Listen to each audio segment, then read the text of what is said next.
Assalamualaikum warahmatullahi wabarakatuh. Hello everyone, we are from group 7 with member Iswandra Saputra, Radia, Radifa Zaharatul Cindy Virginia, and Stephanie Wulandari. So in this video, we will explain about the narrative text.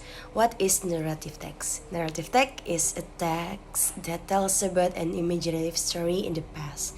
And the social function of narrative text is to entertain and to teach people moral lesson with a story. The language features of narrative text is adverb of time, conjunction, simple past tense, simple and past continuous tense. Narrative texts have a generic structure such as orientation. Orientation, it is about the opening paragraph where the characters of the story are introduced, person, time, and place. And second is complication. Complication is where the problems in the story develop. And the last is the resolution, where the problems in the story is solved. We will explain about Snow White, Sangkuriang, and Dewi Sri. The first, Snow White. There once lived a king and queen who ruled over a distant land. The queen was lovely and beautiful. Everybody in the kingdom adored the queen.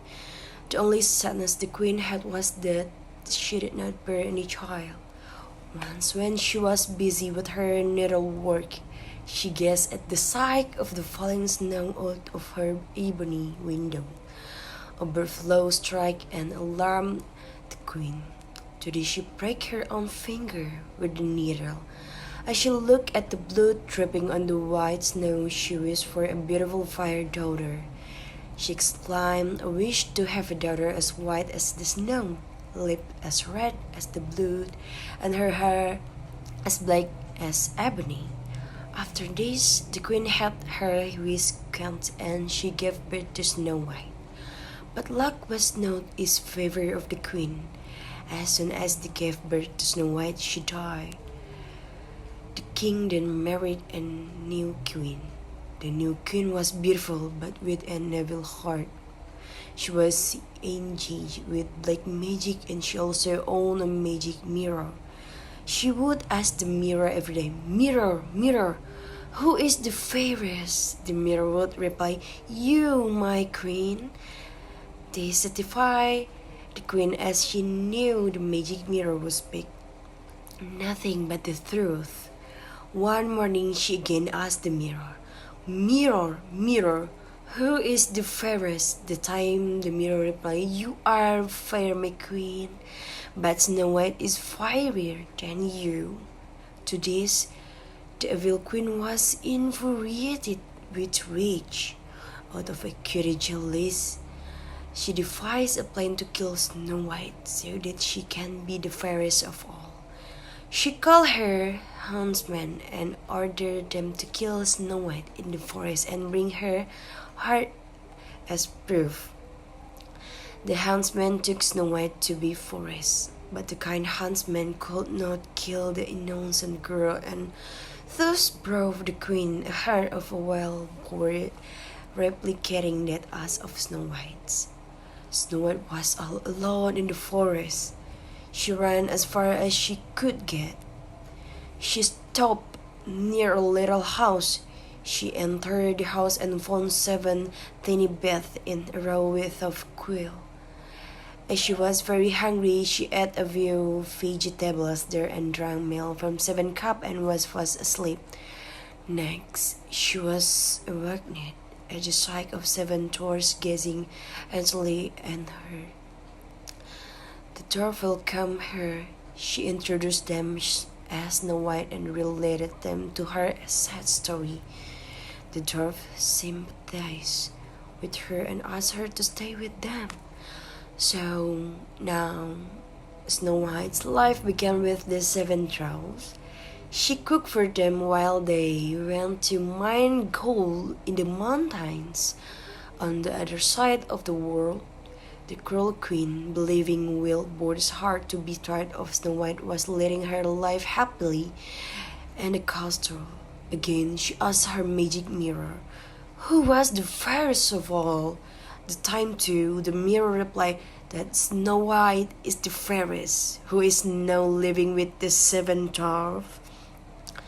To this, the queen again flew into a rage and devised a more cunning plan.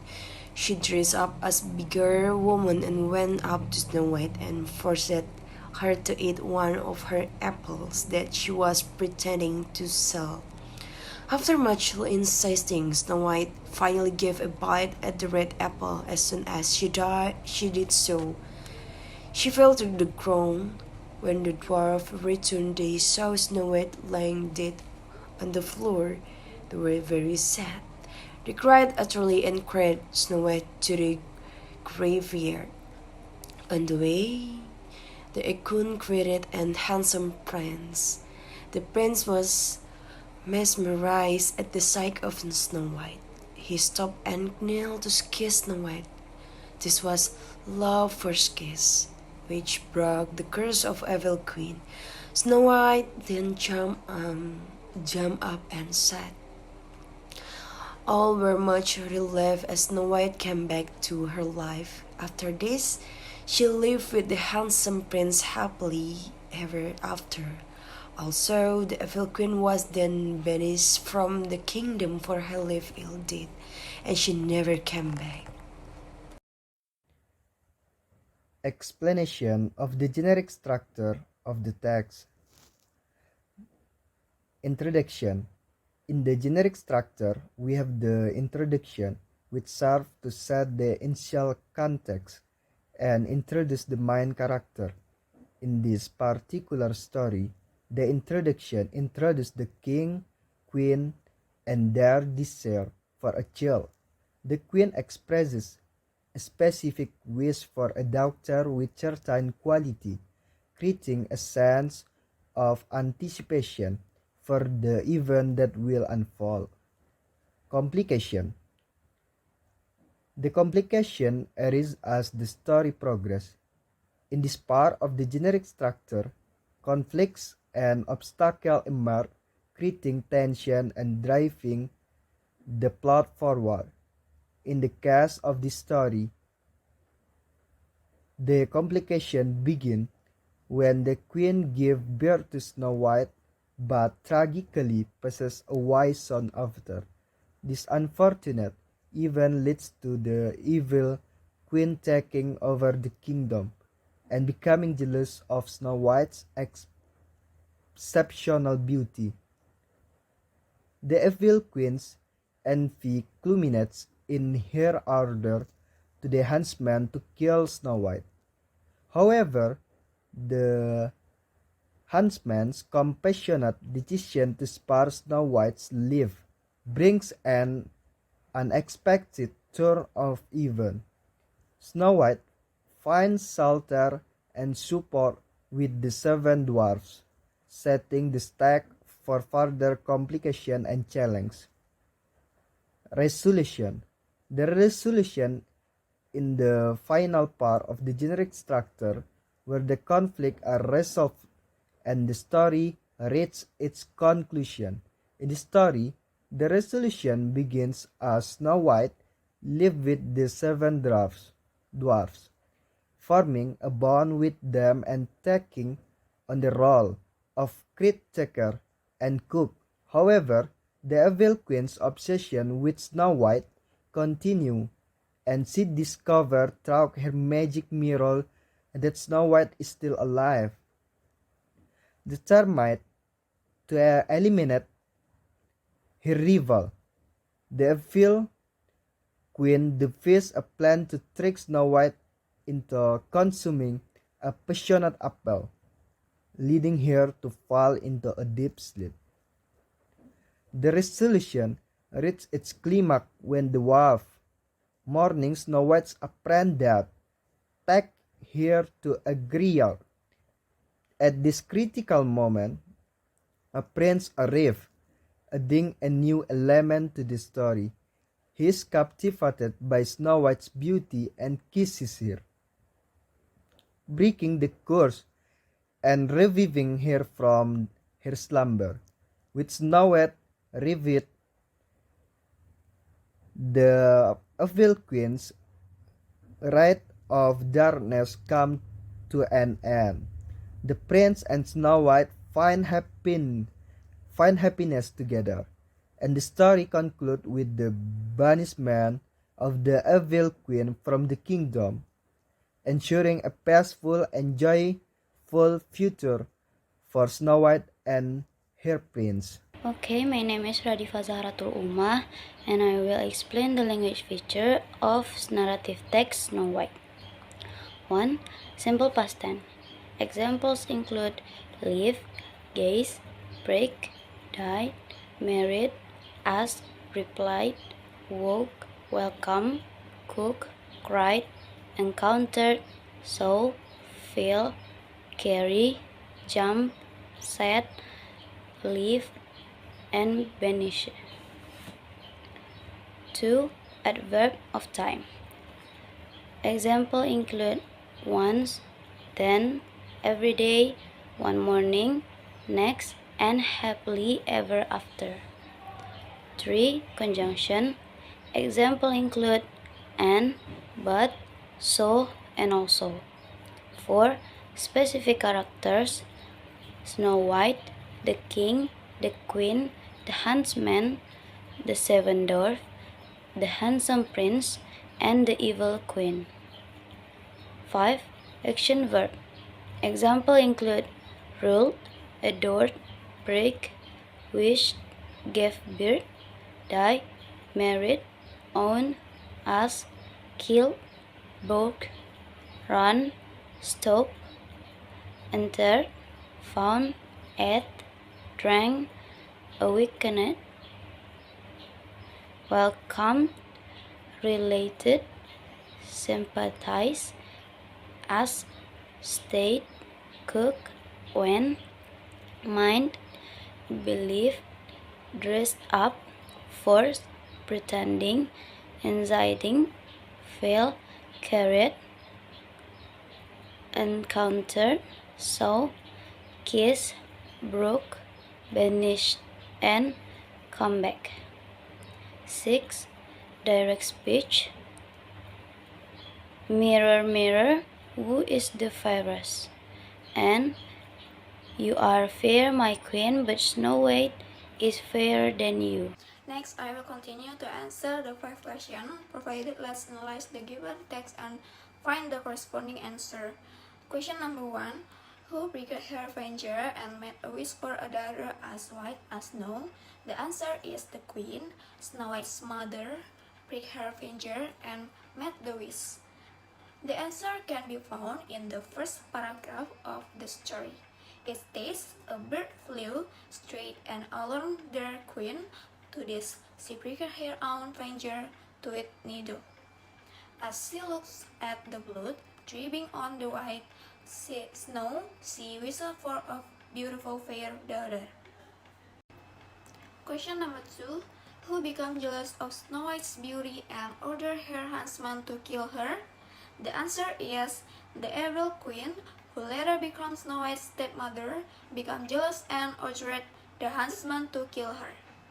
The answer is mentioned in the 4th paragraph. It states, out of acute jealousy, she devised a plan to kill Snow White so that she can be fairest of all. That implies that the evil queen was jealous of Snow White's beauty. The question number 3. What did the huntsman bring back to the queen as proof of Snow White's death? The answer is the huntsman brought back the heart of a wild bird, pretending it was Snow White's heart. The answer can be found in the 4th paragraph. It mentioned that the huntsman brought the queen a heart of a wild bird, replicating that of Snow White's. This indicates that the huntsman deceived the queen by presenting the hearts of a wild boar as proof of Snow White's death. Question number 4. Who found Snow White in the forest and over her shelter with the 7 dwarfs? The answer is Snow White was found by the 7 dwarfs in the forest, and they over her shelter in their little house. This answer is mentioned in the story when Snow White runs into the forest and discovers the little house where she is later found by the 7 dwarfs. Question number 5. How was Snow White awakened from her death-like sleep? The answer is Snow White was awakened by the kiss of a handsome prince, which broke the curse placed on her by the evil queen. The answer can be found toward the end of the story, where it described the prince encountering Snow White's last body and breaking the curse off with a kiss. The social function of the text above is to understand and educate readers through a well-known fairy tale. It tells the story of Snow White, a beloved princess who faces jealousy and dangers but ultimately finds love and happiness.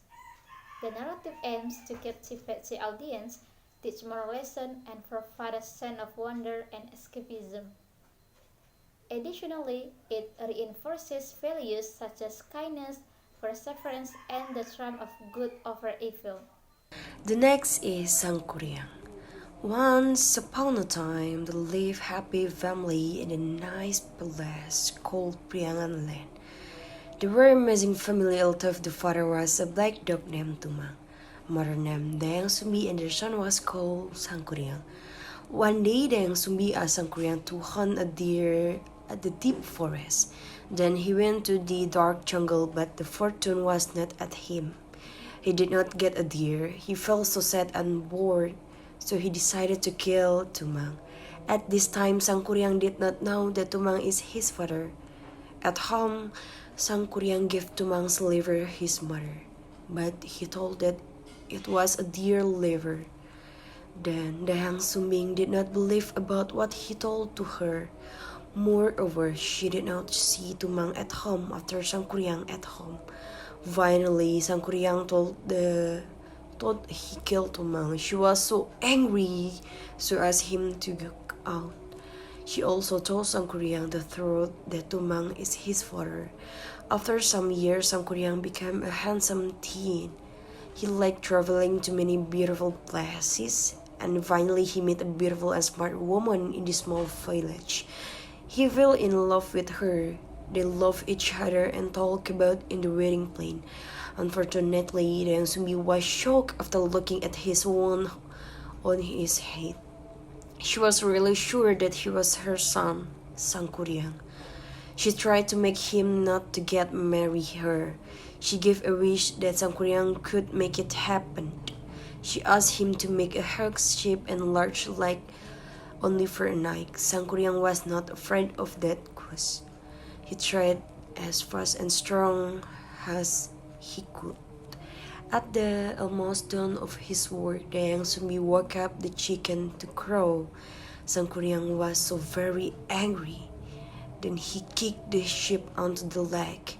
Then it became to a mound. Now this mountain is called as Tangkuban Perahu Mound. Explanation of the generic structure of the text. Introduction. In the generic structure, we have the introduction or orientation, which serves to set the initial context and introduce the main character and the setting. In this particular story, the introduction introduces us to the character and the peaceful family living in the Pariangan land. The main character, Sangkuriang, is described as a young and adventurous man who enjoys hunting. The story also mentions his loyal companion Tumang, the beloved dog. This introduction establishes the background and sets the stage for the event to come. Complication. The complication or conflict from the central part of the story and bring challenge and obstacle for the character to overcome. In this part of generic structure, we learn about Sangkuriang's failed deer hunt, which leads to his frustration and disappointment. Tragically, in his anger, he mistakenly killed his loyal dog, Tumang. This incident adds an emotional turmoil to the story, as Sangkuriang experiences grief and regret. Furthermore, complication arise when Sangkuriang encounters a mysterious woman in the forest, whom he fall in love with. However, the revelation that the woman is actually his own mother, Dayang Sumbi, in disguise, creates a conflict between mother and son. This conflict adds further complexity to the story, as Sangkuriang must confront the truth and navigate the challenging situation. Resolution. The resolution is the final part of the generic structure where the conflict are resolved and the story reaches its conclusion. In this story, the resolution unfolds as Dayang Sumbi give Sangkuriang an impossible task as a way to keep him away. She asks him to create a ship and a lake overnight. Despite Sangkuriang's determined effort and assistance from supernatural beings, he fails to complete the task with the given time. The climax of the resolution comes when Sangkuriang in frustration kicks the unfinished ship, which magically transformed into the Tangkuban Parahu mountain. This transformation signifies the resolution of the conflict as Sangkuriang is unable to fulfill Dayang Sumbi's demand, and the story concludes with the creation of the mountain. Okay, I will explain the language feature of Sangkuriang text. 1. Simple past tense. Example include leave, ask, went, did not get, felt, decided, gave, told, believe, see, killed, became, meet, felt, love, talk, look, tried, woke up, was, kick, and become. 2. Adverb of time. Example include once upon a time, one day, at this time, finally, after some years, and only for a night. 3. Conjunction. Example include although, but, moreover, also, so, then, after, unfortunately, and now. 4. Specific characters. Example include Tumang, Dayang Sumbi, and Sangkuriang. 5. Action verb. Live, ask, hunt, went, kill, believe, meet, love, talk, wedding, look, make, kick, and call. 6. Direct speech. Example include it was a deer's liver. I killed Tumang and make a hog sheep and large leg only for night. 7. Adjective include happy, nice, amazing, black, dark, deep, sad, bored, beautiful, smart, huge, large, handsome, small, and angry. 8. Adverb include so, finally, not, very, as fast, as strong, and only. Given story of Sangkuriang, we have a series of questions and answers that help us understand the narrative. Let's go through each question and answer to see how we arrive at the answer and the method used to find them. Question number 1. Who was the father of Sangkuriang and what was his name? The father of Sangkuriang was a black dog. This name, Tumang. To find this answer, we need to carefully read the story and identify the characters mentioned. In the story, it is mentioned that the father of Sangkuriang is a black dog named Tumang. By referring to details provided in the story, we can conclude that Tumang is the father of Sangkuriang. Question number 2. What did Dayang Sumbi ask Sangkuriang to do? The answer is Dayang Sumbi asked Sangkuriang to hunt a deer in the deep forest. To find this answer, we again refer to details provided in the story. It states that Dayang Sumbi asked Sangkuriang to hunt a deer in the deep forest. This task was assigned to Sangkuriang by his mother, Dayang Sumbi. Question number 3. Why did Sangkuriang decide to kill Tumang? The answer is Sangkuriang decided to kill Tumang because he was feeling sad and bored after failing to catch a deer in the forest. However, he was unaware that Tumang was his own father. The reason for Sangkuriang's decision to kill Tumang is mentioned in the story. After his unsuccessful deer hunt, Sangkuriang feels sad and bored. In his state of frustration, he decided to kill Tumang, unaware that Tumang was actually his own father. Question number 4. How did Dayang Sumbi react when Sangkuriang told her about killing Tumang? The answer is Dayang Sumbi was filled with anger and asked Sangkuriang to leave the house after his confused to killing Tumang. She also revealed to him that Tumang was his father. The story mentioned that when Sangkuriang confused to killing Tumang, Dayang Sumbi reacted with anger. She asked Sangkuriang to leave the house and also revealed to him the truth that Tumang was his father. Question number 5. What led to the creation of Tangkuban Perahu Mountain? The answer is in attempt to prevent Sangkuriang from marrying the woman he loved. Dayang Sumbi set an impossible task for him. She asked him to build a hook ship and a large lake overnight. As Sangkuriang was nearing completion of the task, Dayang Sumbi deliberately wake up of the roosters to make them crow, signifying that dawn had arrived. Angry and unable to fulfill the task, Sangkuriang kicked the ship into the lake, which then transformed into the mountain known as Tangkuban Perahu. To understand how the Tangkuban Perahu mountain was created, we need to analyze the events in the story. Dayang Sumbi, in an attempt to prevent Sangkuriang from marrying the woman he loved, set impossible tasks for him. She asked him to build a hook ship and a large lake overnight.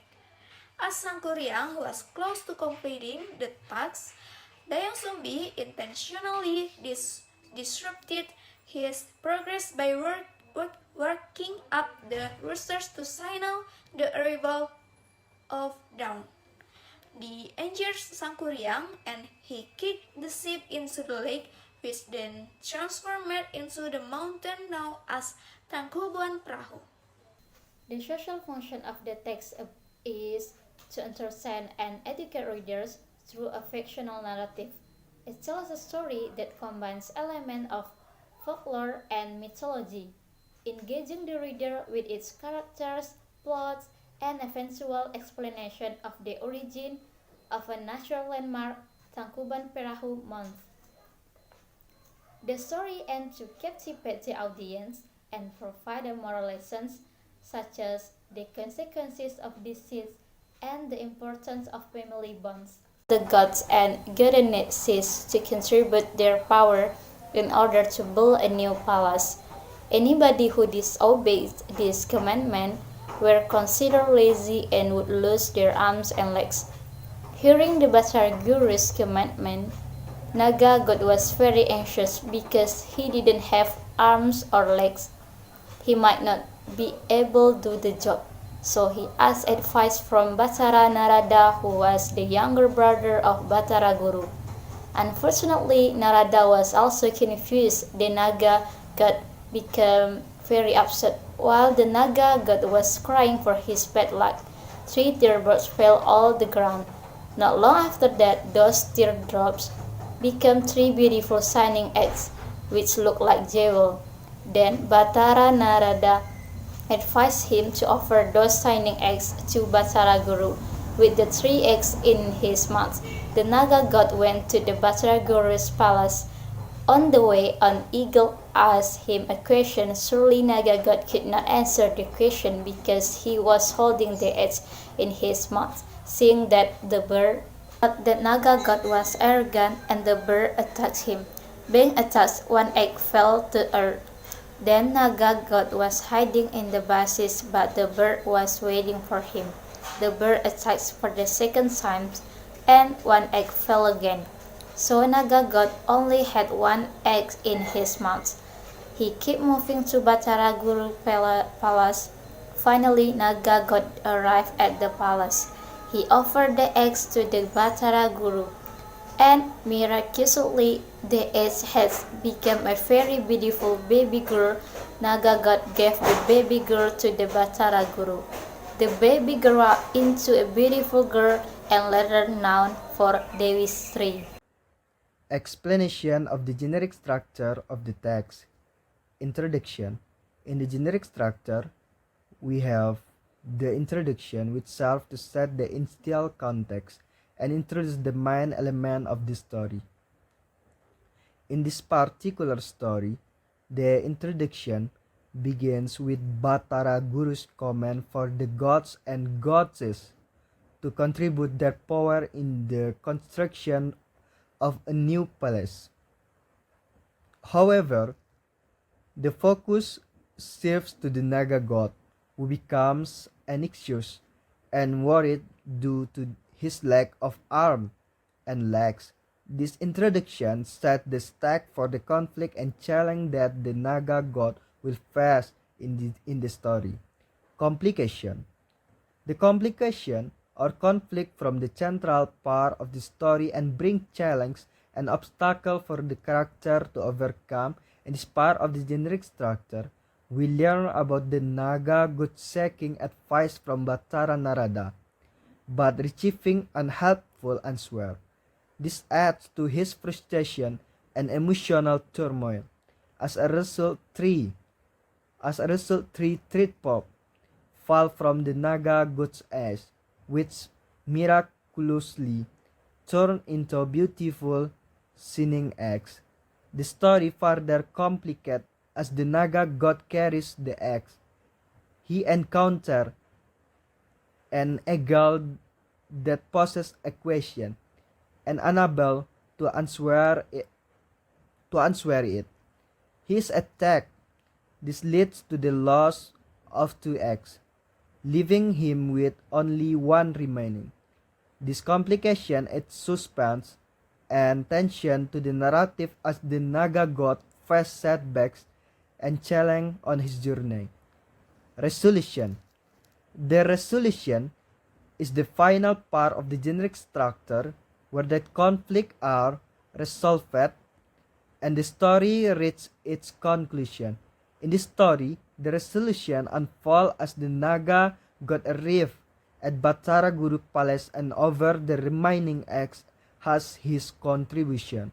To everyone, amazement, the eggs hatches, revealing a beautiful baby girl. The Naga god presents this baby girl named Dewi Sri to Batara Guru. This marks the resolution of the conflict as the Naga god's offering leads to the birth of Dewi Sri, who hold great significance in the story. Okay, I will explain a language feature of narrative text Dewi Sri. 1. Simple past tense include command, disobey, become, ask, feel, look, advise, when, attack, arrive, over, had, and grow. 2. Adverb of time. Once upon a time, not long after that, then, on the way, finally. 3. Conjunction, and, but, and so. 3. Specific characters. Batara Guru, Naga God, Batara Narada, and Dewi Sri. 5. Action verb. Contribute, bull, lose, hurt, ask, crying, feel, become, advise, when, ask, attack, hiding, over, had, gave, and grew. 6. Adjective include new, beautiful, shining, confused, upset, bad, tree, beautiful, and very. 7. Adverb include finally, later, and miraculously. Question number 1. Who commanded all the gods and goddesses to contribute their power in building a new place? Options: A. Nagagat, B. Batara Narada, C. Batara Guru, D. Dewi Sri, and the answer is C. Batara Guru. In the story, it is mentioned that Batara Guru commanded all the gods and goddesses to contribute their power in building a new place. Therefore, the correct answer is Batara Guru. Question number 2. What did the Naga god do when he realized he didn't have arms or legs to contribute to building the place? Options: A. He cried for his bad luck. B. He sought advice from Batara Narada. C. He ordered signing eggs to Batara Guru. And D. He attacked the eagle. The answer is B. He sought advice from Batara Narada. The story states that the Naga god, upon realizing his inability to contribute to lacking arms and legs, sought advice from Batara Narada. Hence, the correct answer is B. He sought advice from Batara Narada. Question number 3. What happened when the Naga god was attacked by the eagle? Options: A. He dropped all 3 eggs. B. He lost his arm and legs. C. One egg fell to the ground. And C. The bird became his friends. And the answer is C. One egg fell to the ground. According to the story, when the Naga god was attacked by the eagle, one egg fell to the ground. Therefore, the correct answer is C. One egg fell to the ground. Question number 4. What did the Naga god offer to Batara Guru in the end? Options: A. A place he built himself. B. A basket of fruits. D. A beautiful baby girl. And C. A piece of jewelry. And the answer is C. A beautiful baby girl. Toward the end of the story, the Naga god offered a beautiful baby girl, hatched from one of the eggs to Batara Guru. Hence, the correct answer is C. A beautiful baby girl. And last question, number 5. Who did the baby girl grow up to become? Options: A. Naga god, B. Batara Narada, C. Batara Guru, and D. Dewi Sri. The answer is D. Dewi Sri.